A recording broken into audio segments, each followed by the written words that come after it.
Baik, Assalamualaikum warahmatullahi wabarakatuh. Pada kesempatan kuliah malam hari ini, untuk kuliah metodologi penelitian, kita akan belajar bagaimana menulis pendahuluan untuk proposal penelitian yang baik dan benar, tentunya agar menghasilkan proposal penelitian yang baik juga nantinya. Ada 5 hal yang nanti akan kita bahas untuk bagaimana menghasilkan tulisan pendahuluan yang baiknya. Baik, kita pelajari satu persatu ya. Oke, how to write introduction, atau bagaimana kita menulis sebuah pendahuluan dalam penelitian atau proposal penelitian. Sebelum kita menjelaskan satu persatu, kita perlu mengetahui apa tujuan dari kita menulis pendahuluan ya. Tujuan dalam penulisan pendahuluan adalah untuk menyampaikan gambaran secara detail dari penelitian yang akan kita lakukan nantinya. Kemudian penulisan pendahuluan harus detail, mulai dari masalah secara umum sampai dengan hasil dari penelitian yang kita lakukan nanti. Hasilnya seperti apa yang nanti akan diharapkannya. Kemudian dalam menulis pendahuluan ada beberapa hal yang wajib dijelaskan dalam setiap paragraf yang kita tulis.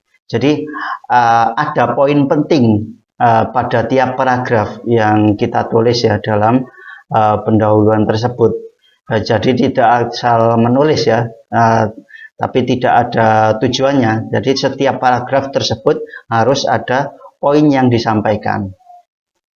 Kemudian bagian-bagian yang harus ada dalam pendahuluan sesuai dengan urutan paragraf. Sesuai dengan urutan paragraf.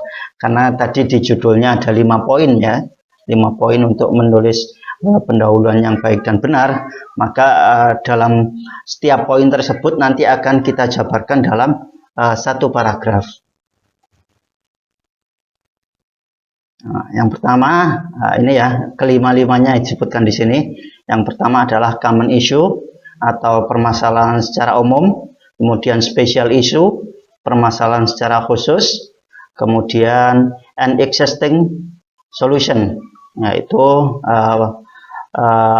solusi yang sudah ada atau penelitian yang sudah pernah membahas permasalahan tersebut. Kemudian advantage dan disadvantage, ini membahas tentang kekurangan dan kelebihan solusi yang sudah ada ini, atau yang sudah penelitian yang sudah ada.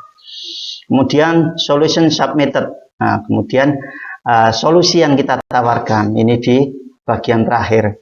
Nah, masing-masing poin ini nanti kita kembangkan menjadi sebuah paragraf dalam introduction atau pendahuluan. Kemudian kita predeli satu-satu poin tadi. Yang pertama adalah common issue atau permasalahan secara umum atau masalah secara umum. Pendahuluan biasanya lebih ditekankan pada pembahasan urgensi masalah atau sepenting apa masalah tersebut harus diselesaikan. Urgensi itu sepenting apa permasalahan tersebut harus selesaikan nantinya. Biasanya urgensi masalah akan disampaikan pada paragraf pertama. Ini urgensi masalah. Penting atau tidak masalah tersebut untuk diselesaikan itu terkait dengan urgensi ya. Contoh, sekarang permasalahan yang sedang mendunia adalah COVID-19 ya. Nah, itu kan permasalahan secara umum yang penting juga untuk diselesaikan karena menyangkut tentang kesehatan masyarakat secara umum bahkan mendunia ya. Nah, itu salah satu contohnya. Kemudian dalam paragraf ini juga dijelaskan masalah secara umum dan mengapa masalah tersebut sangat penting untuk diselesaikan. Ini terkait dengan urgensi tadi ya. Kita menjelaskan seumpama COVID itu bermulai dari mana COVID-19 sehingga dapat merebak ke seluruh dunia atau pandemi. Nah, kemudian penting atau tidak permasalahan COVID itu diselesaikan. Nah, gitu. Itu dijelaskan ya. Kemudian jangan lupa menambah sumber atau sitasi yang membuktikan bahwa penelitian tersebut benar-benar terjadi. Kita harus menambahkan sumber referensi atau sitasi ya, untuk menyatakan bahwa permasalahan tersebut memang benar-benar ada dan sudah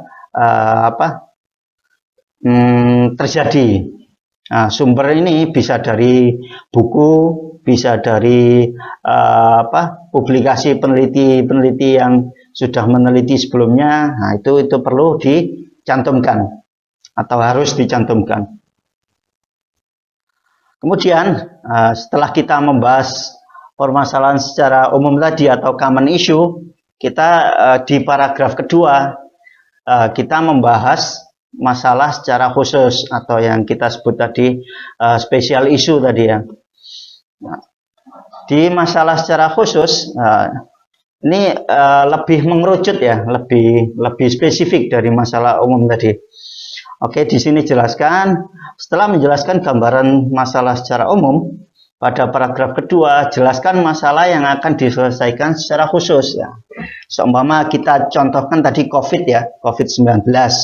Itu kan masalah pandemi ya, kita ngomong masalah pandemi secara umum bahwa dunia sekarang sedang terinfeksi virus COVID-19 dan itu berlaku di seluruh dunia atau pandemi. Nah, itu kan permasalahan secara umum atau common issue. Bagaimana kita sangkutkan masalah common issue dengan bidang keahlian kita di teknik elektro seumpama. Common issue masalah COVID-19 kita hubungkan dengan bidang keahlian kita di teknik elektro. Kita seumpama kemarin ada yang meneliti bagaimana kita memonitoring suhu tubuh pasien COVID-19 tanpa harus menyentuh pasien tersebut untuk keamanan para medis atau perawat atau dokter agar tidak ikut terinfeksi ya. Itu salah satu contoh secara khusus ya, permasalahan secara khusus, yaitu bagaimana kita memonitoring pasien COVID-19 tanpa harus menyentuh tubuh pasien dan bisa diakses secara online dan real time. Nah, itu permasalahan secara khusus, yaitu memonitoring suhu tubuh pasien tapi tanpa menyentuhnya dan bisa diakses secara online oleh petugas paramedis. Nah, itu kan sebuah permasalahan yang COVID tapi khusus berkaitan dengan teknik elektro. Nah, itu bisa kita jelaskan di paragraf kedua ini atau di masalah secara khusus atau common issue. Special issue. Khusus di sini dalam artian pembahasan masalah sudah menjurus pada objek penelitian masalah yang akan diselesaikan. Yang saya contohkan tadi ya, seperti monitoring suhu tubuh pasien COVID-19. Berarti objek penelitiannya adalah pasien COVID-19 untuk dimonitor suhu tubuhnya. Itu objek penelitiannya. Kemudian juga kita jelaskan apa yang akan diteliti dan boleh juga menyertakan jenis data yang akan digunakan. Nah, kalau kita ngomong monitoring suhu tubuh, berarti data yang dihasilkan adalah data temperatur atau suhu tubuh pasien ya nanti ya, untuk data yang dihasilkan ya. Kemudian kalau kita ngomong jaringan atau jaringan internet, nanti kan kita gunakan untuk monitoring secara online misalnya, maka kualitas layanan jaringan telekomunikasi juga nanti termasuk data yang dihasilkan atau yang digunakan dalam penelitian ini. Kemudian pada penjelasan objek juga harus dijelaskan permasalahan secara detail ya. Kemudian jangan lupa seperti di paragraf pertama tadi, permasalahan secara umum, di permasalahan secara khusus juga kita perlu menambahkan sumber atau sitasi atau referensi bahwa membuktikan permasalahan ini memang benar-benar terjadi ya. Sumber ini bisa kita dapatkan dari penelitian-penelitian yang sudah ada, dari paper-paper jurnal atau conference. Nah, itu bisa kita ambil dari sumber sitasi.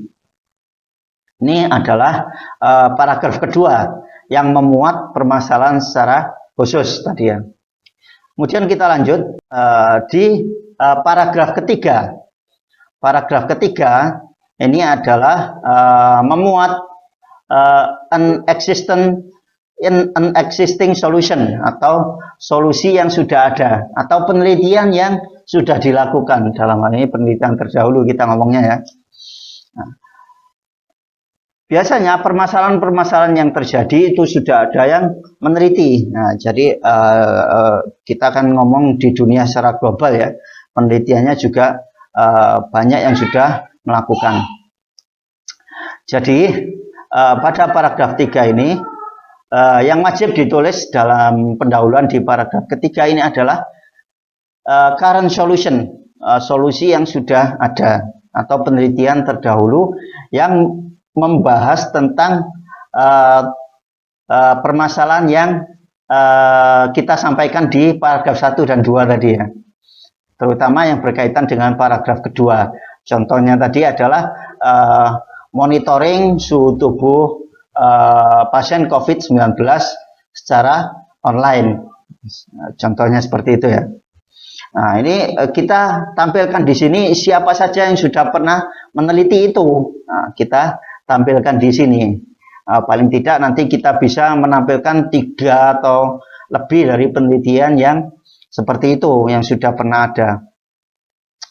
Kemudian mengamati solusi yang sudah ada dapat dilakukan dengan membaca paper lain yang sejenis dengan penelitian yang akan kita lakukan. Nah, seperti yang saya sebutkan tadi ya, bisa kita ambil dari penelitian terdahulu, dari membaca paper dari jurnal-jurnal yang bisa kita akses ya. Kemudian kita bisa menuliskan beberapa solusi yang sudah kita dapatkan dan menuliskan sumbernya atau menuliskan citasinya. Bisa kita ambil 3 lah minimal 3 penelitian yang terdahulu yang sejenis dengan permasalahan yang mau kita selesaikan. Contoh tadi ya, kalau kita ngomong sistem monitoring suhu tubuh pasien COVID-19 secara online ya, berarti kita mencari penelitian yang sejenis dengan itu, minimal 3 penelitian. Dan juga tahunnya jangan jauh-jauh dari tahun yang sekarang, paling tidak ya tahunnya ya 1 tahun yang 1 atau 2 tahun ke belakang ya, jangan jauh-jauh, biar permasalahan yang kita selesaikan ini kan up to date ya, atau mengikuti perkembangan.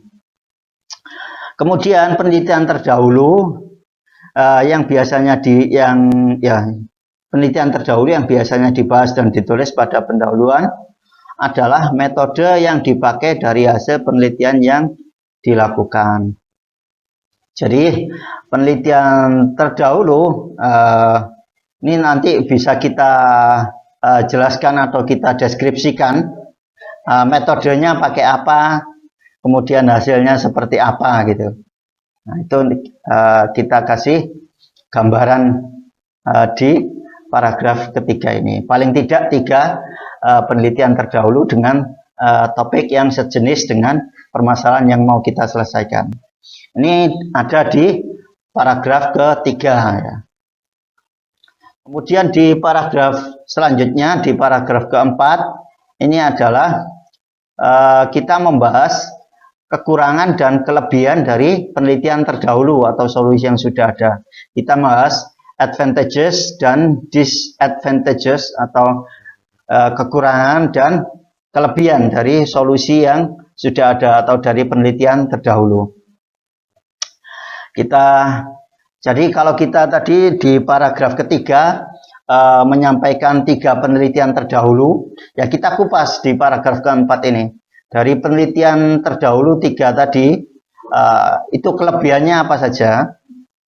Kita ngomong kelebihannya dulu boleh ya. Itu kelebihannya apa saja dari ketiga penelitian yang sudah kita cantumkan di paragraf ketiga tadi. Kemudian kita deskripsikan satu-satu. Penelitian A misalnya, itu kelebihannya seperti ini.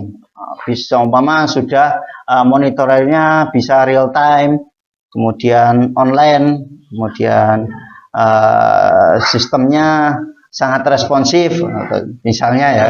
Kemudian penelitian B misalnya juga bisa online real time, kemudian bisa mengcover data pasien lebih banyak, seumpama. Kemudian penelitian C, keuntungannya atau kelebihannya, misalnya waktu responnya singkat, atau seperti apa nanti bisa kita tuliskan atau kita deskripsikan satu persatu di paragraf keempat ini kelebihannya. Kemudian setelah kita bahas kelebihannya tadi, kita juga deskripsikan satu persatu tentang kekurangan dari penelitian-penelitian yang sudah dilakukan tadi. Kalau kita bahas 3 penelitian, berarti selanjutnya kita menjelaskan kekurangan dari ketiga penelitian yang kita cantumkan di paragraf ketiga tadi. Seumpama penelitian yang A, kekurangannya delay-nya atau waktu tunda pengiriman datanya tinggi, contoh ya. Kemudian yang B, kekurangannya contohnya tidak bisa mengcover data pasien banyak atau data cover pasiennya, data yang bisa di cover untuk pasien cuma terbatas, umpama di penelitian B kekurangannya. Kemudian di penelitian C seumpamanya kekurangannya banyak paket data yang hilang dalam proses pengiriman data, contoh ya, itu contoh beberapa kekurangan dari penelitian yang sudah dilakukan atau penelitian terdahulu. Kemudian pada paragraf keempat ini adalah lanjutan ya dari paragraf ketiga, karena kita ngomong paragraf ketiga tadi kita menampilkan penelitian-penelitian yang sudah pernah dilakukan terkait dengan masalah yang akan kita selesaikan. Jika sudah diketahui metode yang digunakan, hasil dari penelitian terdahulu, maka kita bisa mengambil dari salah satu sisi untuk kita bahas di paragraf keempat. Ini penjelasan di isi paragraf keempat tadi ya, sudah saya jelaskan sebelumnya tadi ya. Kita akan membahas kekurangan dari penelitian terdahulu. Maka yang akan dibahas pada paragraf keempat ini adalah gap ya, atau celah yang akan kita temukan pada penelitian terdahulu, dan celah tersebut nanti akan kita selesaikan untuk memperbaiki penelitian yang akan kita lakukan atau nanti solusi yang akan kita tawarkan ya. Kemudian pada celah penelitian terdahulu dapat berupa kekurangan dalam pemodelan atau pemilihan metodenya kurang tepat, atau kekurangan dalam pemodelan solusi, atau kekurangan dalam hal penggunaan data, atau kekurangan-kekurangan yang lain nanti.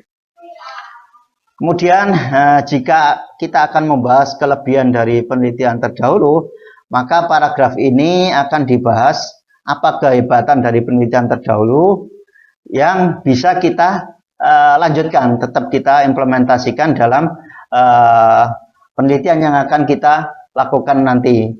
Jadi kalau sudah ada yang kelebihannya yang bagus ya tetap kita gunakan, nanti kekurangannya baru kita bisa selesaikan dengan solusi yang kita tawarkan. Kemudian sebagai catatan, terkadang dibutuhkan satu subbab tersendiri untuk membahas penelitian terdahulu. Jika yang penelitian terdahulu yang dibahas lebih dari 3 artikel atau 3 jurnal ya,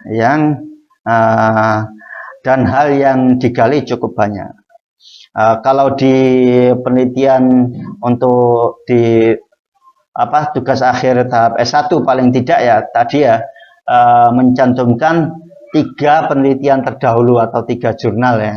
Itu saya kira sudah cukup ya untuk penelitian tingkat tugas akhir untuk mahasiswa S1. Kemudian yang di bagian paragraf terakhir dari pendahuluan atau paragraf kelima ini adalah memuat solusi yang mau kita tawarkan atau kita ajukan pada penelitian kita. Dalam hal ini solusi untuk menyelesaikan permasalahan dalam penelitian kita. Setelah kita menyebutkan kekurangan dan kelebihan dari penelitian terdahulu, maka kita menawarkan solusi yang kita gunakan dalam penelitian ini, kita usahakan bisa menutupi kekurangan dari penelitian-penelitian terdahulu, sehingga penelitian kita mempunyai kontribusi atau bisa memberikan sumbangsih untuk menyelesaikan permasalahan yang ada pada saat ini.